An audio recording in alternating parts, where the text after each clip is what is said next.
Hello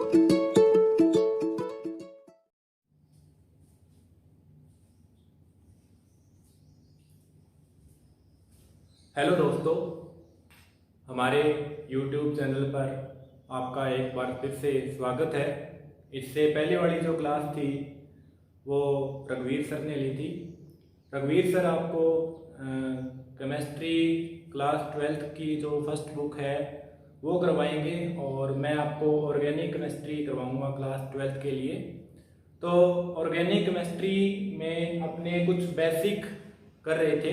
basic जो क्लासें ली थी जर्नल ऑर्गेनिक केमिस्ट्री की, एक तो क्लास फर्स्ट और एक क्लास सेकंड, 2 हो चुकी हैं। आज अपने कुछ बेसिक सा बताने वाला रह गया था, तो मैंने सोचा कि चैप्टर स्टार्ट करने से पहले वो बहुत ज़रूरी है आपके लिए समझना, इसलिए मैंने एक क्लास और लेने की यहाँ पर ट्राई की है। तो जर्नल ऑर्गेनिक केमिस्ट्री का जो पार्ट 3 अपने यहाँ पर स्टार्ट करेंगे। इसमें अपने क्या करेंगे, अपने एक बेसिक सा टॉपिक है हाइड्रोकार्बन। मतलब अपने क्या है कि जब अपने वो चारों चैप्टर ऑर्गेनिक वाले पढ़ेंगे तो अपने को पता होना चाहिए कि हाइड्रोकार्बन क्या होता है। तो हाइड्रोकार्बन हाइड्रोकार्बन क्या होता है, इसमें नाम से ही पता चल रहा है कि हाइड्रोजन और कार्बन दोनों से मिलकर बना यौगिक, उनको क्या बोलते हैं, अपने हाइड्रोकार्बन बोलते हैं। हाइड्रोकार्बन का यदि अपने बात करें तो हाइड्रोकार्बन एक मूल कार्बनिक यौगिक है। कैसा यौगिक है? मूल कार्बनिक यौगिक है।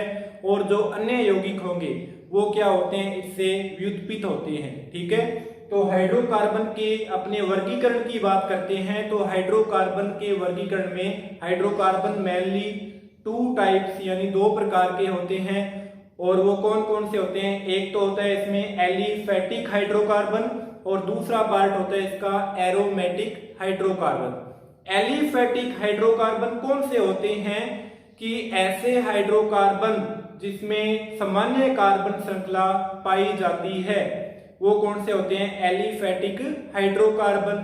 एलिफेटिक हाइड्रोकार्बन 2 टाइप्स के होते हैं। ये जो क्लास है इसमें ये टॉपिक आपके 10th क्लास में भी है, ये 11th क्लास में भी मिलेगा और तभी ये आगे चल के आपके 12th क्लास में भी काम आएगा और जो अन्य कंपटीशन एग्जाम है उसमें भी ये पाया जाता है। जैसे अपने जेट का एग्जाम है तो जेट में भी ये जो क्लास है बहुत काम आएगी, इंपॉर्टेंट क्लास है। तो एलिफेटिक हाइड्रोकार्बन 2 प्रकार के होते हैं। एक तो होता है संतृप्त या जिसको बोलते हैं सैचुरेटेड हाइड्रोकार्बन। संतृप्त हाइड्रोकार्बन कौन से होते हैं? इसमें आते हैं एल्केन, जो कि कार्बन कार्बन एकल बंध वाले यौगिक होते हैं। बंध 3 प्रकार के होते हैं, एक तो एकल बंध, द्विबंध और त्रिबंध। कार्बन कार्बन में जो एकल बंध आ गया तो उस श्रेणी के यौगिकों को अपने क्या बोलते हैं? एल्केन। और एल्केन किस में आता है? संतृप्त हाइड्रोकार्बन के अंदर पाया जाएगा। अब अपने कोई भी जैसे नाम लिखते हैं, अपना सामान्य नाम है, ठीक है, तो उसमें क्या होता है, पहले पूर्व लगन आता है और बाद में अनुलगन। पूर्व लगन जैसे हिंदी में अपने यूज करते हैं उपसर्ग का, जो पहले जुड़ते हैं नाम में, और जो अनुलगन यानी अनु का मतलब होता है पीछे, जो कि हिंदी में जैसे प्रत्यय हो गया, तो जो पीछे जुड़ते हैं नाम में वो क्या होता है, इसमें अनुलगन होता है। तो पूर्व लगन की अपने इसमें नॉर्मली मैंने आपके बता दिया कार्बन परमाणुओं की संख्या के आधार पर होते हैं। जैसे मानो आप कार्बन की संख्या 1 है तो कार्बन की संख्या 1 है तो उसके लिए क्या लगाते हैं? मैथ। कार्बन की संख्या 2 के लिए क्या लगाते हैं? एथ। 3 के लिए प्रोप, 4 के लिए ब्यूट, 5 के लिए पेंट, 6 के लिए हेक्स, 7 के लिए हेप, 8 के लिए ऑक्ट, 9 के लिए नॉन और 10 के लिए क्या आ गया इसमें? डेक। ये तो हो गया इसमें नॉर्मल जो पूर्व लगन लगाते हैं किसी भी यौगिक के नाम में। अब एल्केन के अंदर देखो, एल्केन 2 शब्दों से मिलकर बना होता है, एल्क प्लस एन। मतलब एल्केन में अनुलगन क्या लगेगा? एन, और जो एल्क की जगह पे ये सभी आएंगे, कार्बन परमाणुओं की संख्या देखी जाएगी। अब एल्केन श्रेणी की जो यौगिक है उनका सामान्य सूत्र क्या होता है? सामान्य सूत्र होता है इसका CnH2n प्लस 2। n का मान यहां पर रखेंगे, n का मान 1 रखने पर अपने को एल्केन सीरीज का प्रथम यौगिक प्राप्त होगा। तो प्रथम यौगिक अपने को इसमें क्या प्राप्त होगा? n का मान 1 रखा तो C1H2 × 1 + 2, तो क्या बन गया? CH4। अब CH4 का नाम लिखेंगे तो नाम मैंने बताया था पहले, जो क्या आता है उसका पूर्व लगन और बाद में क्या आता है? अनुलगन। तो कार्बन कितने आ रहे हैं इसमें, एक कार्बन आ रहा है ना, तो एक कार्बन के लिए यहाँ पर पूर्व लगन क्या आएगा, मैथ आ गया। उसके बाद में अनुलगन इसका क्या लगाएंगे, अनुलगन एल्केन में क्या आता है, एन, तो मैथ प्लस एन क्या बन गया इसमें, मैथेन। इसी प्रकार से एन का मान यहाँ पर रखते जाएंगे, 2 रखा तो 2 रखने पर क्या बना इसमें C2H6। अब 2 कार्बन वाला क्या होता है इसमें एच में क्या जोड़ेंगे अनुलगन एन, तो H प्लस एन से क्या बन गया, एथेन। तो इसी प्रकार से 3 वाले के लिए क्या बनेगा, प्रो प्लस एन प्रोपेन, 4 वाले के लिए ब्यूट प्लस एन ब्यूटेन, 5 के लिए pent plus ane pentane, hexane heptane octane nonane decane. इस तरीके से ये एल्केन सीरीज चलेगी। अब अपने एल्केन की जो सीरीज है उसको सामान्यतः अपने रिप्रेजेंट किससे करते हैं, RH से करेंगे, किससे, RH से। अब इसमें दूसरा आता है, इसमें हाइड्रोकार्बन में एलिफेटिक का एक प्रकार हो गया संतृप्त, और संतृप्त में कौन से आते हैं, एल्केन। अब दूसरा असंतृप्त में 2 आएंगे, एक तो कार्बन कार्बन द्विबंध वाले और एक आएगा कार्बन कार्बन त्रिबंध वाले। तो कार्बन कार्बन द्विबंध वाले जो यौगिक होते हैं वो कौन से होते हैं, इसमें एल्कीन में एल्कीन आएगा, और एल्कीन श्रेणी का है जो उसमें अनुलगन क्या आएगा, अनुलगन आएगा इसमें ई। सामान्य सूत्र की बात करते हैं तो सामान्य सूत्र इसमें क्या होगा, CnH2n। एल्केन का क्या था, CnH2n प्लस 2 था, एल्कीन का क्या हो जाएगा CnH2n। अब n का मान रखते जाएंगे, n का मान 1 रखने पर एल्कीन सीरीज का कोई यौगिक नहीं बनेगा। एल्कीन सीरीज में n का मान डायरेक्टली कितना रखना पड़ेगा, 2। तो n का मान 2 रखेंगे तो यौगिक बनेगा C2H4, और C2H4 2 कार्बन के लिए पूर्व लगन क्या आएगा, H, और एल्कीन में अनुलगन क्या आता है, इन, तो H प्लस इन क्या बन गया, एथीन। इसी प्रकार से 3 वाले के लिए क्या बनेगा, प्रोप प्लस इन से बना क्या बनेगा, प्रोपीन। ब्यूट प्लस इन से क्या बनेगा, ब्यूटीन। जैसे मान लो 7 वाला आ गया, 7 वाले के लिए क्या बनेगा, हेप्ट प्लस इन हेप्टीन बनेगा। तो ये आ गया अपने असंतृप्त में एक यौगिक आ गया एल्कीन का। अब अपने असंतृप्त में दूसरा पार्ट आता है एल्काइन। कौन सा आता है, एल्काइन। एल्काइन कौन सा होता है, कार्बन कार्बन त्रिबंध वाले यौगिक होते हैं, वो कौन से होते हैं, एल्काइन। एल्काइन में अनुलगन कौन सा लगेगा, आइन। एल्केन में एन, एल्कीन में इन, और एल्काइन में कौन सा लगेगा, आइन। और सामान्य सूत्र की बात करें तो वो क्या आएगा इसमें, CnH2n माइनस 2। एल्केन में H2n प्लस 2, और इसमें एल्कीन में CnH2n, और एल्काइन में CnH2n माइनस 2। एक बार 2 जोड़ना है, बीच में उसको कुछ नहीं, ना जोड़ना है ना घटाना है, और लास्ट वाले एल्काइन में 2 को घटाना है। तो इसमें भी वही कंडीशन आएगी, n का मान 1 रखने पर एल्काइन सीरीज का कोई यौगिक नहीं बनेगा। और एल्काइन सीरीज का प्रथम यौगिक कब बनेगा, जब इसमें n का मान कितना रखेंगे, 2। n का मान 2 रखने पर इसमें देख लो क्या बनेगा, C2H2। अब C2H2 है तो 2 कार्बन के लिए क्या लगाएंगे, H, और अनुलगन इसमें क्या लगेगा, आइन। तो H प्लस आइन से क्या बनेगा, एथाइन। 3 के लिए बना C3H4, तो 3 वाला पूर्व लगन क्या आएगा इसमें, prop plus yne propyne, but plus yne butyne, pent plus yne pentyne. इस तरीके से इन यौगिकों का निर्माण होगा। ठीक है। अब इसमें नेक्स्ट जो है हाइड्रोकार्बन के 2 प्रकार बताए हैं, एलिफेटिक और दूसरा प्रकार होता है इसका एरोमेटिक हाइड्रोकार्बन। तो एरोमेटिक हाइड्रोकार्बन कौन से यौगिक होते हैं कि जिसमें एक रिंग पाई जाती है, जिसमें एक वलय पाई जाती है तथा वो कुछ ना कुछ विशेष गुण शो करते हैं, वो कौन से होते हैं, एरोमेटिक हाइड्रोकार्बन। एरोमेटिक हाइड्रोकार्बन में मोस्ट इंपोर्टेंट एक एग्जांपल आता है, वो आता है इसमें बेंजीन, या बेंजीन का दूसरा नाम आता है एरीन। बेंजीन का सामान्य सूत्र क्या होता है, इसमें C6H6 होता है, या इसको रिप्रेजेंट करते हैं ARH। AR का मतलब होता है इसमें एरीन। ठीक है। तो बेंजीन को या तो बेंजीन बोलेंगे या इसको क्या बोलेंगे, एरीन, और इसको सामान्यतः रिप्रेजेंट किससे करते हैं, ARH से।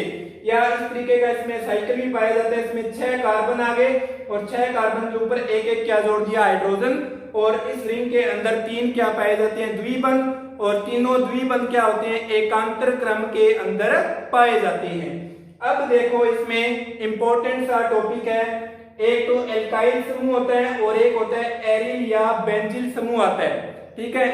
अब इन तीनों में अनुलग्न बताया है मैंने, एल्केन में एन, एल्कीन में इन और एल्काइन में आइन। इसी तरीके से एल्किल समूह और एरिल समूह दोनों का भी क्या होगा, अनुलग्न।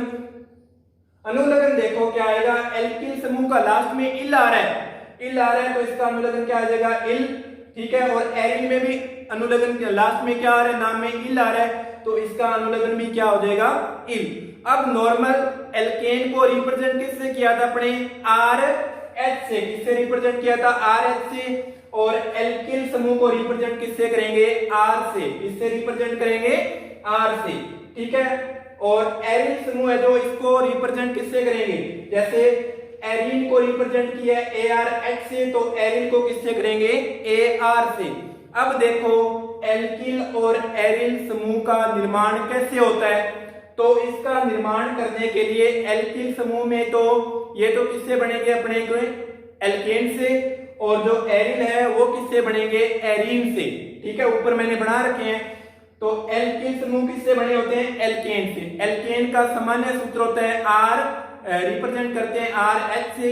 तो एल्केन में से यदि एक हाइड्रोजन परमाणु को मैं हटा दूं तो वो किस में कन्वर्ट हो जाएगा, एल्केन एल्किल में से। जैसे आर एच था तो आर एच में से एक हाइड्रोजन माइनस कर दिया, क्या बच गया, आर। इस आर को अपने ये आगे डैश है, जो डैश का दर्शारक है, हाइड्रोजन चला गया यहाँ से, हाइड्रोजन की जगह खाली रहेगी, तो आर के आगे मैंने क्या लगा दिया, खाली संयोजकता लगा दी, ठीक है। तो इसको बोलेंगे एल्किल समूह।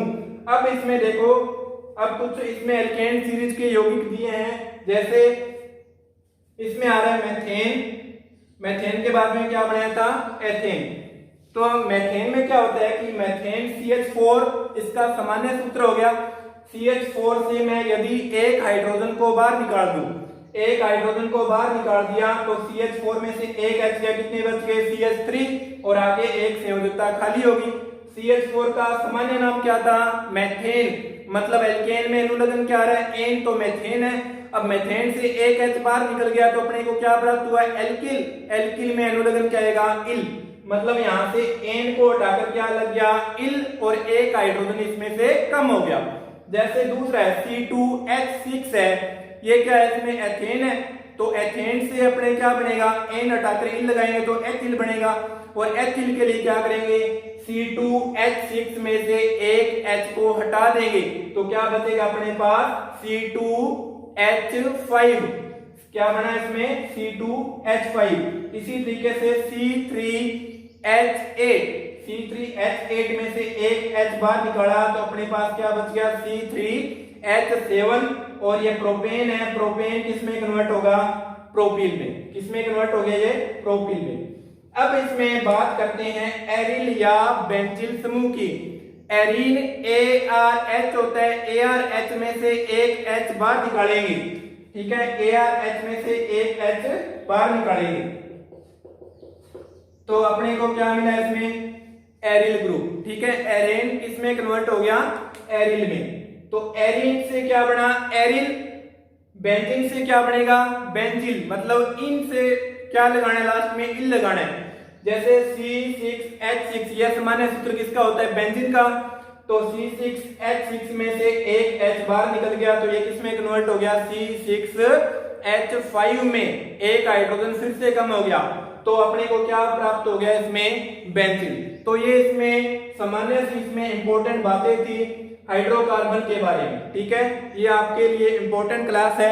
अब इसमें नेक्स्ट एक और इंपॉर्टेंट सा टॉपिक है, वो करवाऊंगा अब आपको मैं, जो कि जिसका नाम है हाइड्रोकार्बन, जिसका नाम है हाइड्रोकार्बन।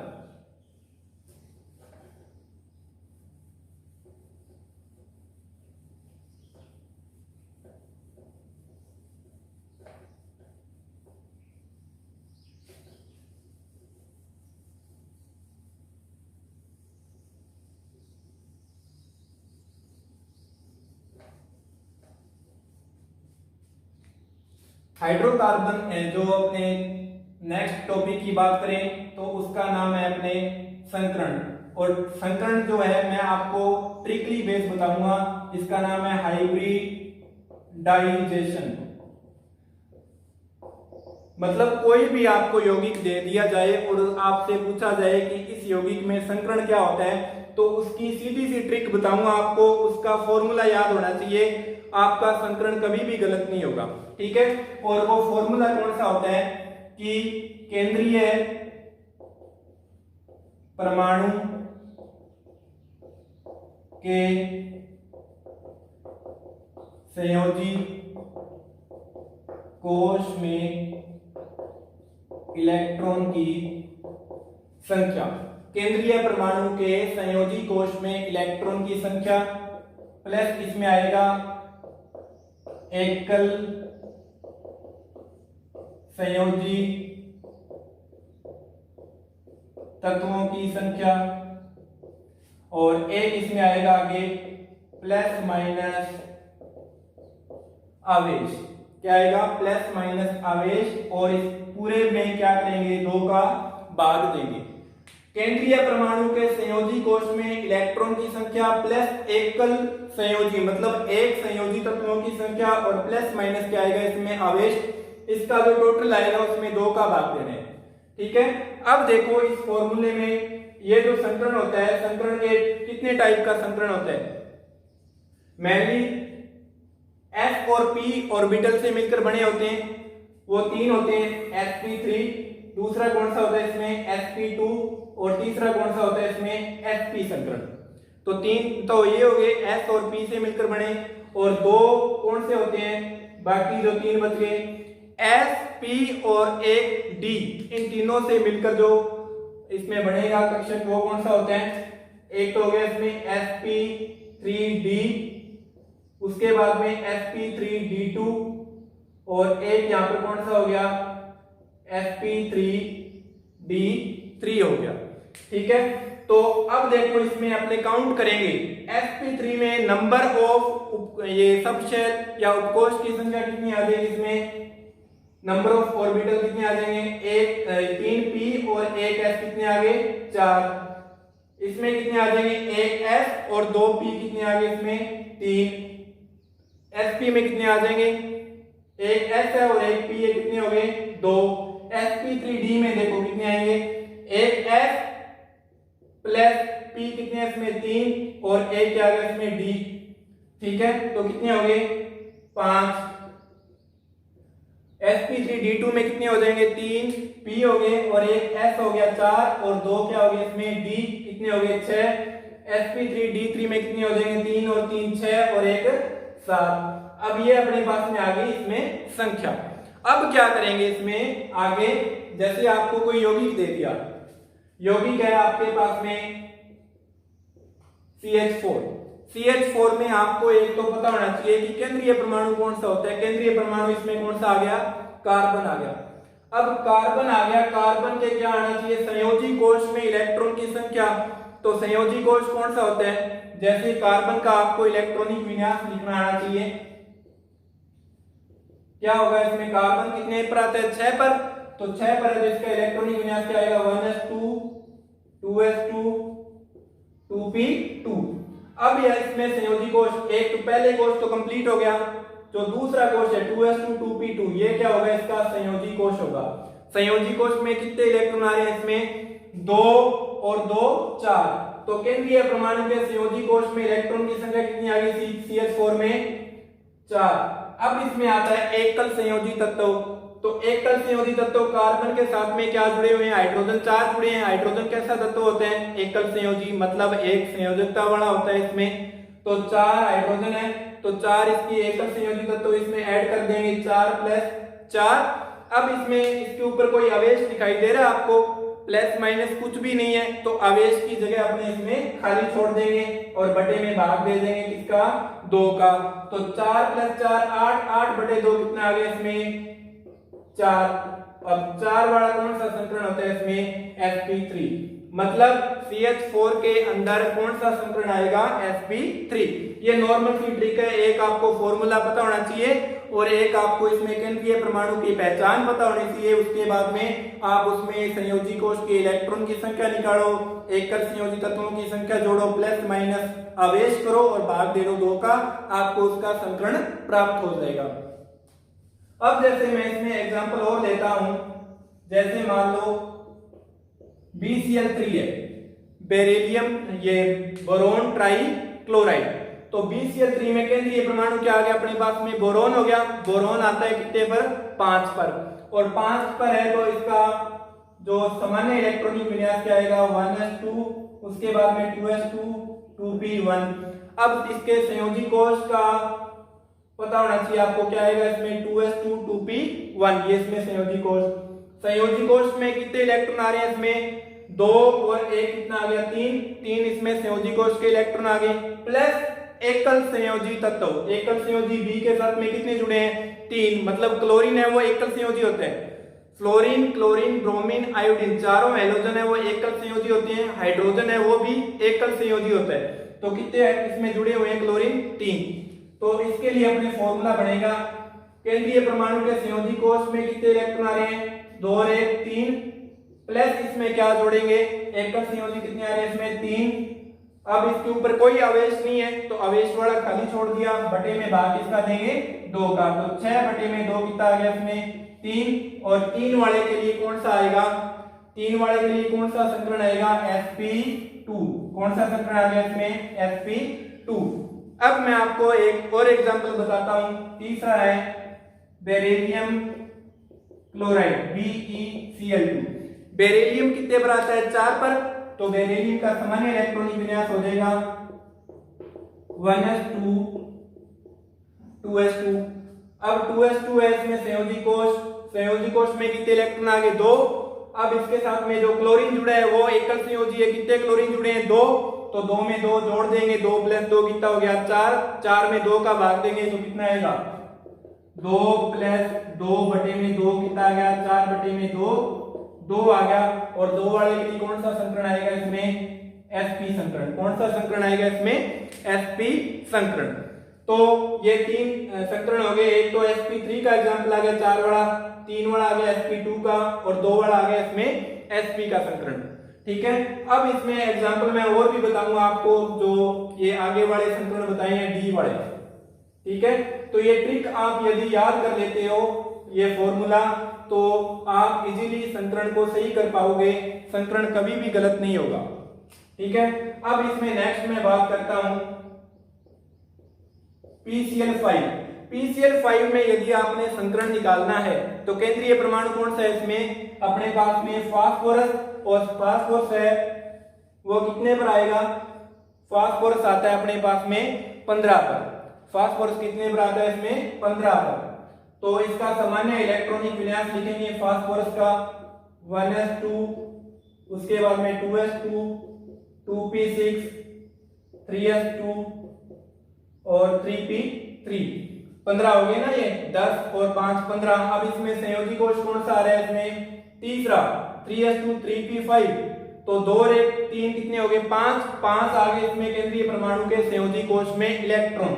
तो 5 तो ये आ गए, प्लस इसमें एकल संयोजी क्या जुड़े हुए इसमें फास्फोरस के साथ, क्लोरीन। क्लोरीन कैसे होते हैं, एकल संयोजी होते हैं। और है कितने क्लोरीन इसमें, 5। तो 5 में 5 जोड़ देंगे। अब आपको कोई आवेश दिखाई दे रहा है इसमें, कोई आवेश नहीं है, तो मतलब उसकी जगह पे 0 भी लिख सकते हो और उसको खाली भी छोड़ सकते हो। इसमें 2 का भाग दे देंगे तो 10 बटे में 2 कितना आ गया अपने पास में 5। और 5 वाला संकरण कौन सा आएगा इसमें, sp3d। कौन सा संकरण आएगा इसमें, sp3d। अब इसके बाद में मैं और एग्जांपल करवाऊंगा SF6 का, SF6 सल्फर हेक्सा क्लोराइड का। तो सल्फर कितने पर आता है इसमें आपको पता होना चाहिए, 16 पर आता है। सल्फर कितने पर आता है, 16 पर।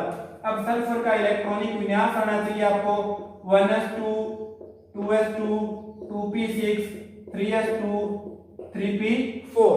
ये इसका सामान्य इलेक्ट्रॉनिक विन्यास हो गया 1s2 2s2 2p6 3s2 3p4। अब संयोजी कोष कौन सा होगा इसमें से? इसमें देख लो आप, पहला पूरा है, दूसरा पूरा है, संयोजी कौन सा है? लास्ट वाला तीसरा है। इसमें कितने इलेक्ट्रॉन आ रहे हैं? 4 और 2 6। तो केंद्रीय परमाणु में संयोजी कोष में इलेक्ट्रॉन कितने आ गए अपने पास में? 6। उसके बाद में एकल संयोजी मतलब क्या जुड़ा हुआ है? फ्लोरीन। अब मैंने आपको बताया fluorine, chlorine, bromine, iodine, hydrogen ये सभी एकल संयोजी होते हैं। तो कितने जुड़े हैं इसमें? 6। तो 6 + 6 प्लस आवेश दिखाई दे रहा है इसके ऊपर, प्लस माइनस का कोई चार्ज नहीं है, तो इसकी जगह पे 0 या छोड़ देना और बटे में भाग देंगे 2 का। तो 6 और 6 12 बटे में 2 कितना आ गया? 6। और 6 वाले के लिए संतुलन कौन सा आएगा इसमें अपने पास में? sp3d2। कौन सा आएगा? sp3d2। तो ये संतुलन निकालने की बहुत ही इजी ट्रिक है, ठीक है, इससे आपका संतुलन कभी गलत नहीं होगा। अब मैं आपको और एग्जांपल बताता हूं एक, जैसे IF7। इसमें केंद्रीय परमाणु कौन सा आएगा? आयोडीन। कौन सा आएगा? आयोडीन जो है उसका आपको पता होना चाहिए परमाणु क्रमांक होता है 53, जिसको बोलते हैं 53 पर, ठीक है, 53 पर आयोडीन आता है। आयोडीन का सामान्य इलेक्ट्रॉनिक विन्यास होता है 5s2 5p5। क्या आएगा? 5s2 5p5, ठीक है। 5s2 5p5 है, तो इसमें देख लो कितने आ रहे हैं? 5 और 2 7। संयोजी कोष में कितने इलेक्ट्रॉन आ रहे हैं? 7 आ रहे हैं। अब संयोजी कोष में तो आ गए 7, उसके बाद में एकल संयोजी कितने हैं इसमें? 7 क्या जुड़े हैं? फ्लोरीन। फ्लोरीन तो एकल संयोजी होते हैं, तो कितने जुड़े हैं? 7। प्लस में आवेश कोई है? नहीं है, तो आवेश आ गया इसमें 0, बटे में आ गया 2, तो 14 बटे में 2 कितना आ गया अपने पास में? 7। कितना आ गया? 7। और 7 के लिए कौन सा संतुलन आएगा इसमें? sp3d3। कौन सा संतुलन आएगा इसमें? sp3d3। तो ये तो आ गए अपने उदासीन आवेश। ये आपको नॉर्मली बता रहा हूं, वैसे आपके 11th क्लास में आप कर चुके हो। ये बेसिक बता रहा हूं कि आपको आगे दिक्कत ना आए, ओनली ट्रिक के आधार पर। अब इसमें मैं आपको कुछ एग्जांपल और करवाता हूं संतुलन में ही, जो आवेश वाले हैं।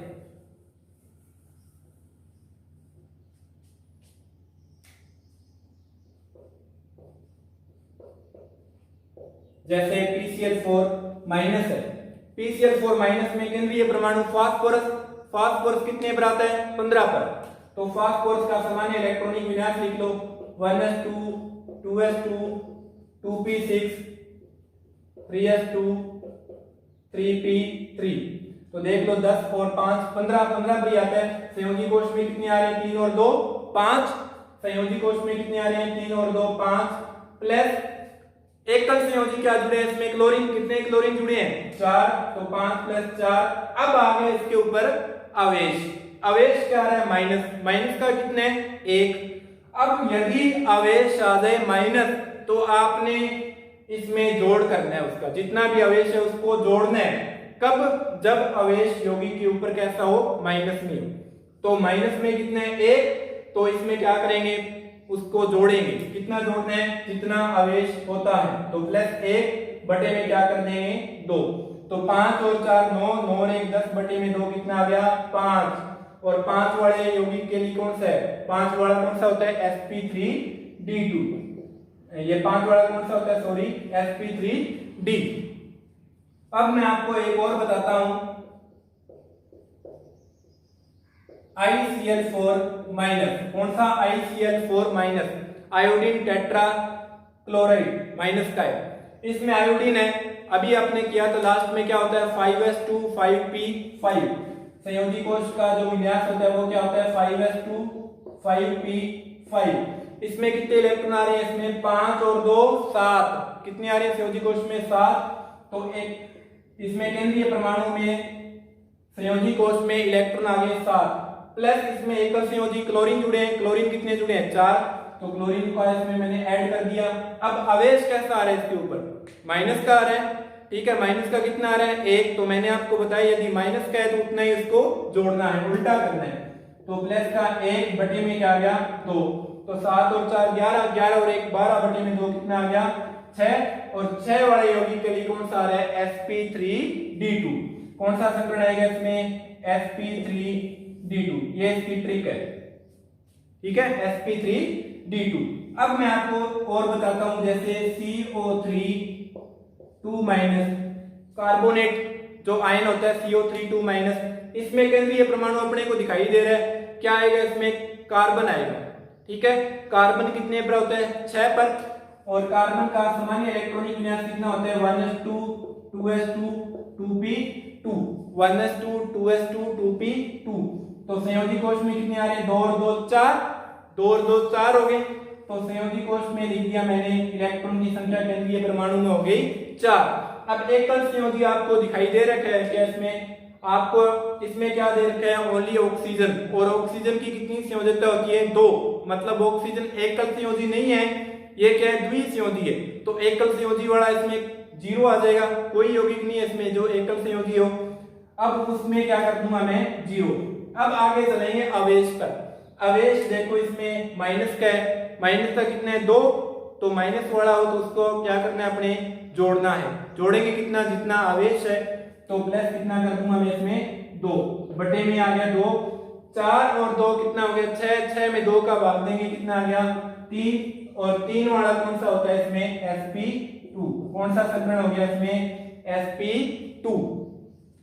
तो ये इसमें माइनस वाले आ गए 3। अब मैं प्लस वाले और बता देता हूं आपको, जिसके ऊपर प्लस का आवेश होता है।